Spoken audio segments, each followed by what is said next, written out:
আজকে আমরা অ্যান্টি ডেরিভেটিভের আর একটা এক্সাম্পল করব। এখানে এফএক্সটা কেমন দেওয়া হচ্ছে, x into box x for all x belongs to 0 to 3।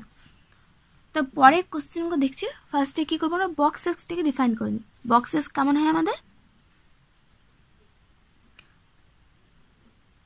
Box x, তাই তো। এটাকে আমরা কি লিখতে পারবো, এর মানটা 0 যখন এক্স এর মানটা কত, 0 থেকে বড় অথবা সমান কিন্তু 1 থেকে ছোট। এখানে ইকুয়াল টু হবে না। 1 যখন 1 এর থেকে বড় অথবা সমান, 2 এর থেকে ছোট। 2 যখন 2 এর থেকে বড় অথবা সমান, 2 এর থেকে ছোট। 3 যখন x ইকুয়াল টু 3। তো আশা করছি তোমরা সবাই এই জিনিসটা জানো, তাই বেশি ডিটেলসে বললাম, শুধুমাত্র ফাংশনটা লিখে রাখলাম। এবার এখানে আমরা হচ্ছে কি এক্স ইন্টু বক্স এক্স, তো কিছুই না, সিম্পল ব্যাপার। বক্স এক্সের যে ফাংশনগুলো সবই লিখবো, তার সঙ্গে শুধু একটা এক্স গুণ। তাহলে 0 এর সঙ্গে এক্স গুণ 0, 1 এর সঙ্গে এক্স গুণ এক্স, 2 এর সঙ্গে এক্স গুণ 2x, 3 এর সঙ্গে এক্স গুণ 3x, এভাবে লিখতে হবে। ঠিক আছে, তো সলিউশন ফার্স্টে চলো আমরা এফএক্সটাকে লিখে নিই, পরে কোশ্চেনগুলো পড়ছি। তাহলে এফএক্সটা আমাদের হবে কেমন, দেওয়া হচ্ছে আমাদের এক্স বক্স এক্স, তাই তো। তাহলে এই ফাংশনটা কেমন হবে আমাদের, 0 এক্স 2x 3x।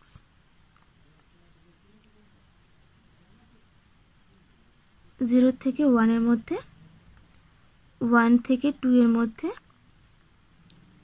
2 থেকে 3 এর মধ্যে, এটা 3। ব্যাস হয়ে গেল, এটা হলো আমাদের এফএক্স এর ফাংশনটা। এবার কি বলা আছে, show that F is integrable on close interval 0 to 3। তো ইন্টিগ্রেবল দেখো 1 পয়েন্টের মান 0, কি দেখো 1 পয়েন্টের মান 1, তাহলে এটা কি ডিসকন্টিনিউয়াস। 2 পয়েন্টের মান 2, আবার এখানে 2 পয়েন্টের মান 4, তাহলে ডিসকন্টিনিউয়াস। 3 পয়েন্টে এর মান এখানে 3 দুগুণে 6, আর এখানে 3 পয়েন্টে 3 3 9, তাহলে এখানে ডিসকন্টিনিউয়াস, তাই তো। তাহলে কি এফটা কি আছে, 1 পয়েন্টে 2 পয়েন্টে 3 পয়েন্টে ডিসকন্টিনিউয়াস। আর কি হবে, এটা হচ্ছে কি পলিনোমিয়াল ফাংশন আর কন্টিনিউয়াস, তাহলে এটা অবশ্যই 0 থেকে 3 এর মধ্যে কি হবে, বাউন্ডেড হবে। তাহলে এফ ইজ বাউন্ডেড অন কোথায়, close interval 0 to 3 and continuous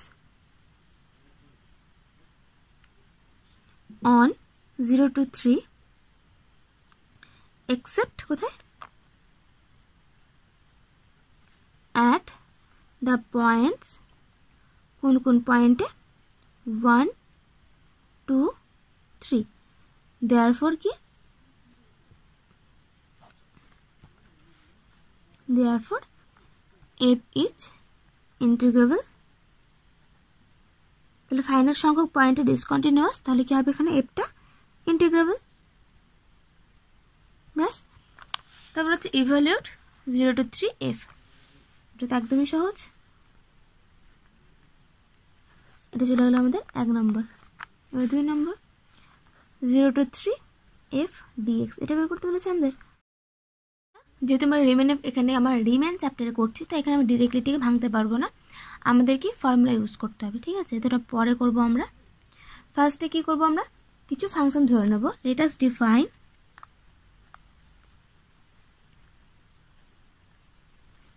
define functions.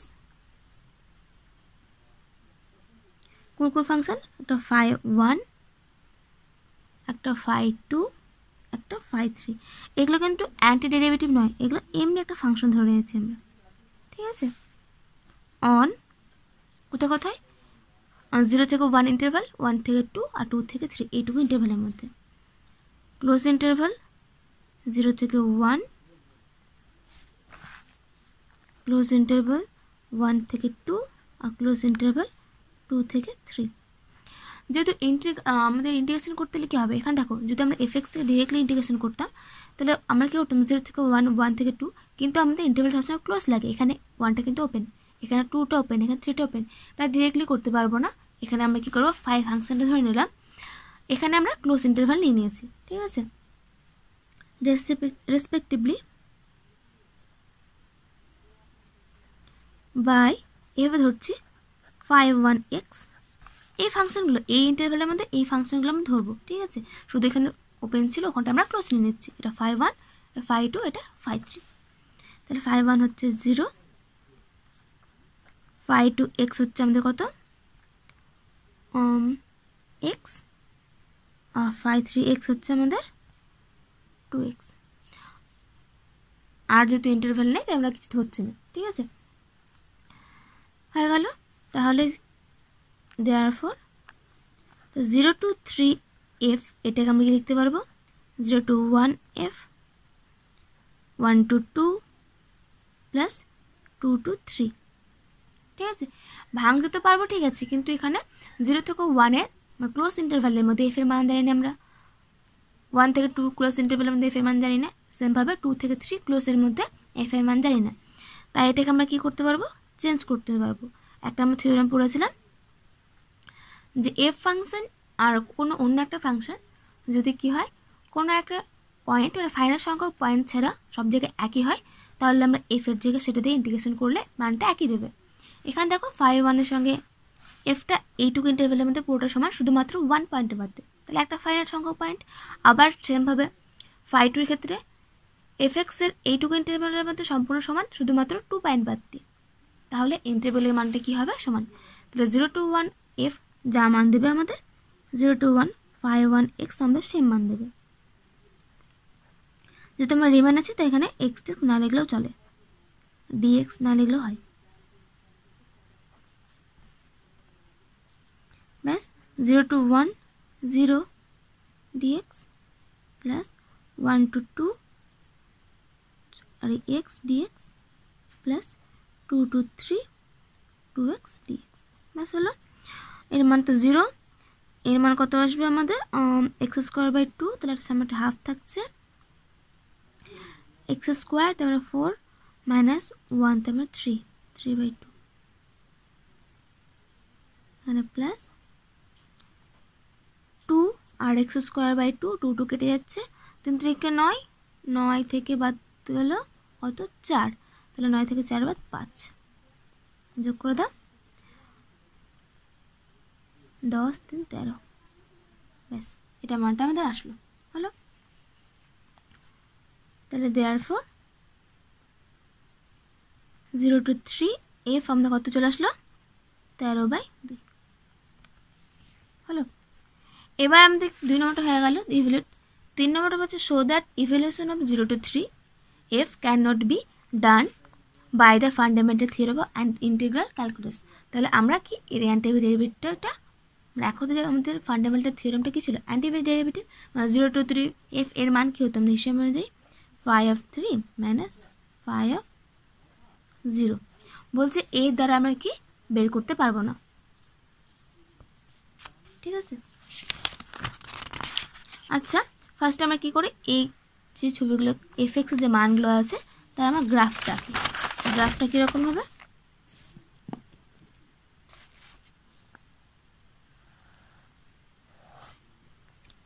Zero থেকে 1, সরি 1, এটা 0, এটা 2, এটা 3, ঠিক আছে, 1 2 3, 0 থেকে 1 এর মধ্যে ওর মান 0, ঠিক আছে। 1 থেকে 2 এর মধ্যে ওর মান কত x, তাহলে এফ এক্স থেকে y ধরে না, তাহলে y ইকুয়াল টু x। লাইনটা কেমন হয় আমাদের হয় মূল বিন্দুগামী লাইন 45 ডিগ্রি অ্যাঙ্গেল করে, তাই তো। কিন্তু এটা 1 থেকে 2 এর মধ্যে ওর মানটা, তাহলে 1 থেকে 2 এর মধ্যে ওর গ্রাফটা কেমন আসবে, 0 থেকে 1 এর মধ্যে 0, তাহলে এইভাবে। 1 থেকে 2 এর মধ্যে y ইকুয়াল টু x, তাহলে এইভাবে।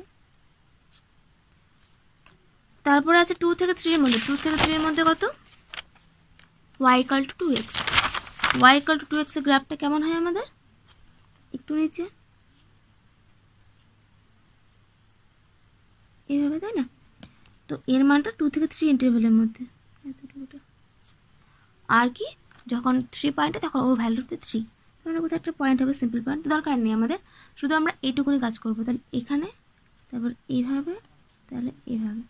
তো দেখো এটা এই পয়েন্টে এই পয়েন্টে একই লাইনে আছে কিন্তু জাম্প করেছে না, এখান থেকে এখানে লাফিয়ে আবার ওখান থেকে এখানে লাফিয়ে। তাহলে আমাদের কি হচ্ছে 1 পয়েন্টে 2 পয়েন্টে কি আছে আমাদের জাম্প ডিসকন্টিনিউটি। আবার 3 পয়েন্টে যদি দেখো তাহলে 3 পয়েন্টের মান 3 একক 3 ধরনের এই জায়গাটা যদি হয় তাহলে আবার এখান থেকে এখানে, তাহলে জাম্প ডিসকন্টিনিউটি আছে, তাই না? আর জাম্প ডিসকন্টিনিউ থাকলে কি হয়, তার আমরা কোনো অ্যান্টি ডেরিভেটিভ পাই না, তোমার হচ্ছে কোনো ডেরিভেটিভ ফাংশন পাই না আমরা।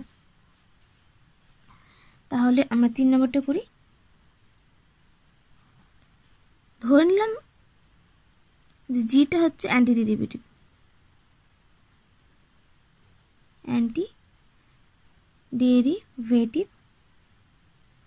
অফ এফ অন কোথায় ক্লোজ ইন্টারভাল 0 to 3। তাহলে তখন কি হবে, আমাদের অ্যান্টি ডেরিভেটিভ হলে কি হয়, ওর প্রাইম নিলে সেটা কার সঙ্গে সমান হবে, এফ এর সঙ্গে, কারণ এফ এর অ্যান্টি ডেরিভেটিভ জি, তাই না? কোথায়, for all x belongs to close interval 0 to 3। এবার দেখো তাহলে জি জাস্টটা কি হচ্ছে আবার 1 পয়েন্টে, কারণ এফ এক্সটা হচ্ছে কি এরকম ফাংশন, এফ এক্সের সঙ্গে জি ড্যাশ সমান, তাহলে জি ড্যাশটা হচ্ছে কি 1 পয়েন্টে 2 পয়েন্টে 3 পয়েন্টে কি পাচ্ছি আমরা, জাম্প ডিসকন্টিনিউটি। তাহলে g dash x have jump discontinuity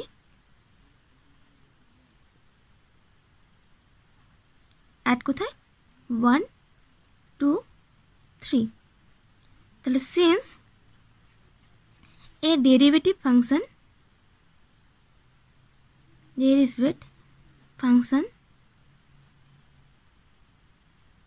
cannot have a jump discontinuity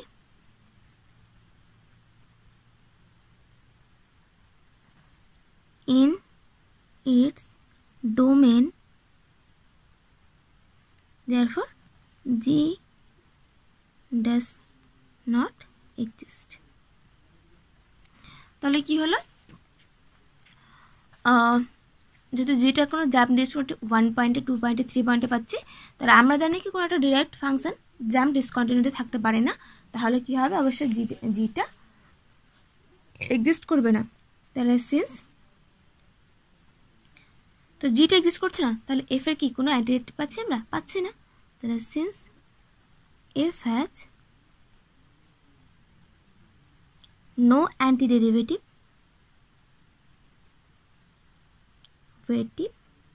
কোথায়, sorry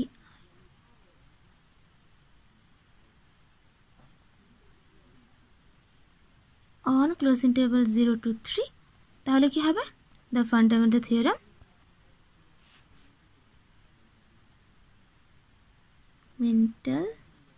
theorem cannot be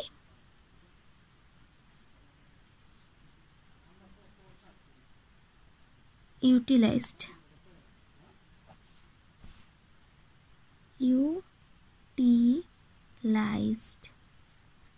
to evaluate integration 0 to 3 f। তাহলে কি, যেহেতু তোমার হচ্ছে কি তার অ্যান্টি ডেরিভেটিভ এক্সিস্ট করছেই না, তাহলে আমরা ফান্ডামেন্টাল থিওরেমের সাহায্যে এর মানটা আমরা বের করতে পারবো না। ব্যাস, এটা ছিল আজকে আমাদের অঙ্ক। আমরা আরেকটা এক্সাম্পল করে নেব। এখানে দেওয়া আছে এফটা কি কন্টিনিউয়াস, কোথায়, আর এর মধ্যে, রিয়েলের মধ্যে এফটা হচ্ছে কন্টিনিউয়াস। তাহলে মাইনাস এক্স থেকে x f of t dt equal to 2 into 0 to x f of t dt হয় প্রত্যেকটা এক্সের জন্য। তাহলে এফটা বলছে ইভেন ফাংশন। তো এতদিন আমরা কি ক্লাস 12 থেকে এটা করে এসেছি যে এফটা ইভেন ফাংশন হলে এই সূত্রটা প্রযোজ্য হয়, তাই না? এবার উল্টোটা করব, এই সূত্রটা হলে কি হবে, সেটা এফটা ইভেন, সেটা আমরা প্রমাণ করব। তো এফটা ইভেন ফাংশন, তার মানে কি হবে, F of minus x equal two F of x. তাহলে আমাদের টার্গেট এটা বের করা। আচ্ছা, তাহলে আমাদের এফ অফ এক্স বের করতে হবে। এখানে কিন্তু আমাদের ইন্টিগ্রেশনের মান দেওয়া আছে, এফ অফ এক্স কোথাও ডিরেক্টলি দেওয়া নেই। তাহলে এখানে আমরা এফ অফ এক্স ফার্স্ট আমরা বের করব। তো চলো যা দেওয়া আছে লিখে নিই।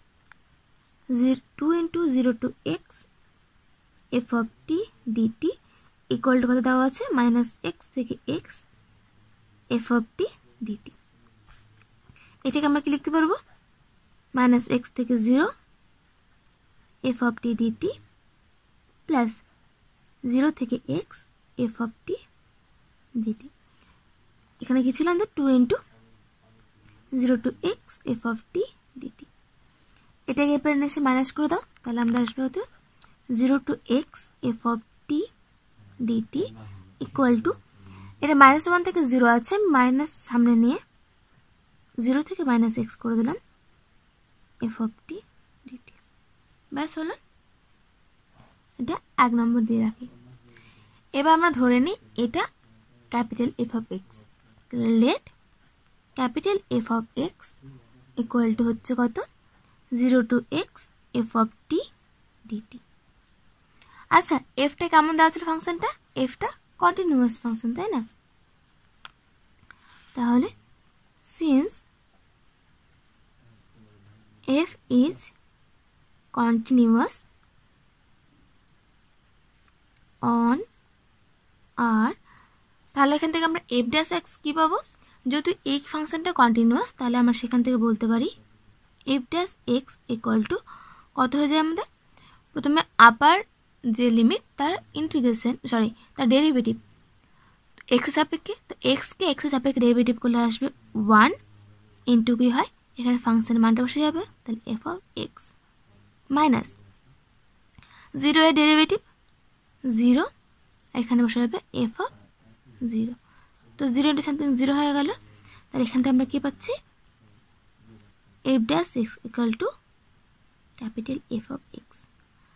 এটা কিন্তু ফর্মুলা ছিল এই চ্যাপ্টারে, না এটা ফার্স্টের একটা ফর্মুলা, যে এফটা এর ভেতরে ফাংশনটা কন্টিনিউয়াস হলে এই যদি আমরা ডেরিভেটিভ নিই তাহলে কী হবে, সেটা প্রথমে আপার লিমিটের ডেরিভেটিভ একই ফাংশনের রেসপেক্টে, এখানে দেখো ফাংশনটা একই আছে কিন্তু, তাহলে এক্স এর সাপেক্ষে ফার্স্টে ডেরিভেটিভ করার পর এখানে শুধু এটি এর জায়গায় এই ফাংশনটা বসে যাবে, এখানে যা থাকবে না কেন এক্স স্কোয়ার এক্স কিউব যা থাকবে এখানে তাই বসে যাবে।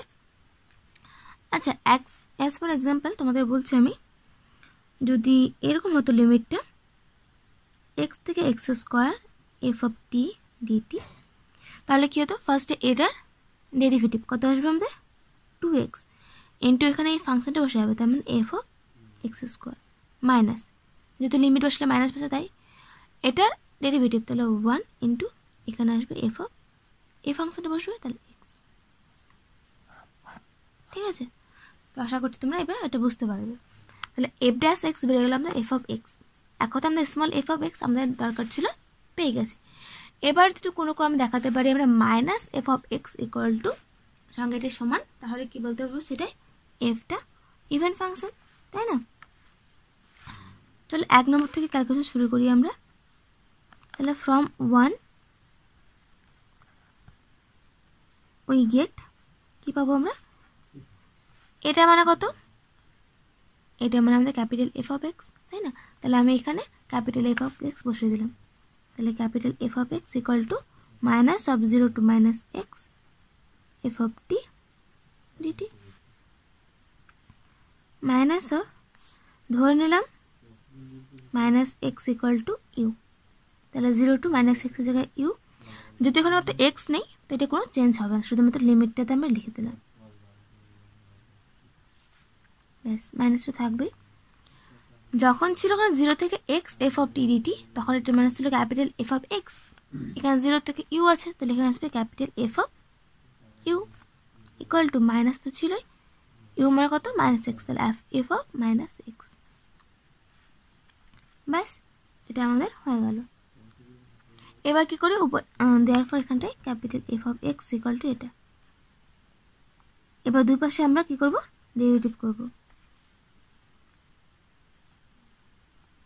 দেওয়ার পর এখান থেকে আমরা কি পাবো f dash x equal to minus তো ছিলই মাইনাস থাকবেই, f dash of minus x into minus x এর derivative minus 1 equal to minus মাইনাসে গুণ করে দাও, f dash of minus x, that implies f dash x মানে কত এফ অফ এক্স, তাই না, ইকুয়াল টু, তাহলে যখন এক্স ছিল তখন ছিল এখানে এফ অফ এক্স, এখানে মাইনাস এক্স, তাহলে এখানে চলে আসবে এফ অফ মাইনাস এক্স। এটাই আমাদের টার্গেট ছিল এখানে প্রমাণ করার, F of minus x equal two F of x. যদি প্রমাণ হয়ে গেল for all x belongs to কোথায়, আর। আচ্ছা, এখানে আরেকটা কাজ করতে পারো, এখানটায় নম্বর দিতে পারো, এটা 2 নম্বর, ঠিক আছে। তাহলে এখানে কি লিখবে, বাই 2। তাহলে দেওয়ার পর আমরা কি বলতে পারবো, f is an even function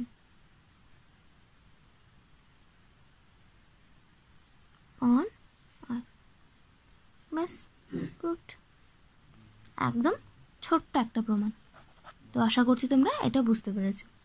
এতক্ষণ সঙ্গে থাকার জন্য ধন্যবাদ।